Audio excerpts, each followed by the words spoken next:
Bienvenue dans ce nouveau test à la con sur Five Nights at Freddy's, le jeu qui a traumatisé une génération entière de gamins et qui a prouvé qu'on pouvait faire un jeu d'horreur juste avec des JPEG qui bougent. Oui, parce qu'une fois sur 5, tu te fais hurler par un monstre qui vient de nulle part. Alors asseyez-vous confortablement et analysons ensemble pourquoi ce jeu est à la fois une masterclass et aussi une immense arnaque. On incarne un pauvre type qui est sous-payé, qui a accepté de faire un taf de veilleur de nuit dans une pizzeria flinguée. Jusqu'à là, ça va, sans problème. Sauf que les animatroniques ont décidé de faire un parcours et de venir de vous brailler la gueule dès qu'on regarde ailleurs. Tu regardes des caméras, tu fermes des portes, tu gères une batterie qui se vide plus vite que ton forfait internet en 2008. Et si bien sûr tu as le malheur de jouer comme un teubé, le jeu t'envoie un screamer qui te fait réévaluer toutes les décisions de ta vie. Oh, ça c'est pas très gentil. Ah, et parlons-en de ces batteries de merde.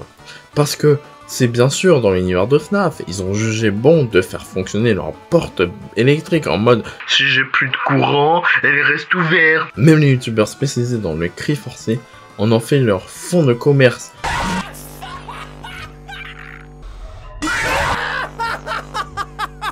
Et les animatroniques, on en parle.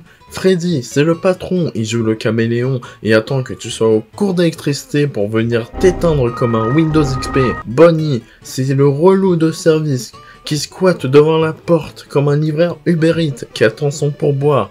Chica, elle passe son temps dans la cuisine et personne ne sait ce qu'elle fout. Et Foxy, eh ben lui, il va courir un marathon en fait. C'est un abonnement premium à la salle de sport et il décide de courir à 3000 à l'heure.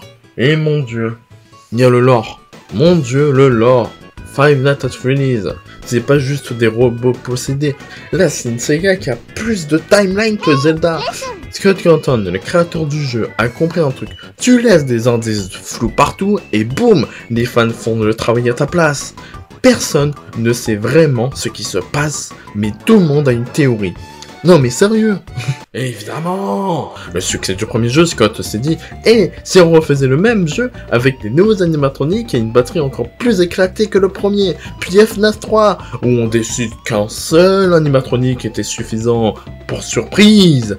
Il est possédé par le tueur en série du lore et vient hanter tes cauchemars. Puis FNAF 4, ben bien sûr, il n'y en avait pas assez. Ou apparemment, c'est un enfant qui rêve tout ça ou pas, on ne sait pas. C'est un enfant qui se retrouve hospitalisé dans sa maison et qui se retrouve tout seul parce que ses parents sont allés acheter du lait. Et après ça, Scott s'est carrément lâché. Il s'est dit, un jeu en mode simulateur de pizzeria, puis FNAF en VR, puis un open world en mode inflation. À ce stade, on attend juste FNAF 4. Ah, ben, on me dit dans Reddit qu'il existe déjà.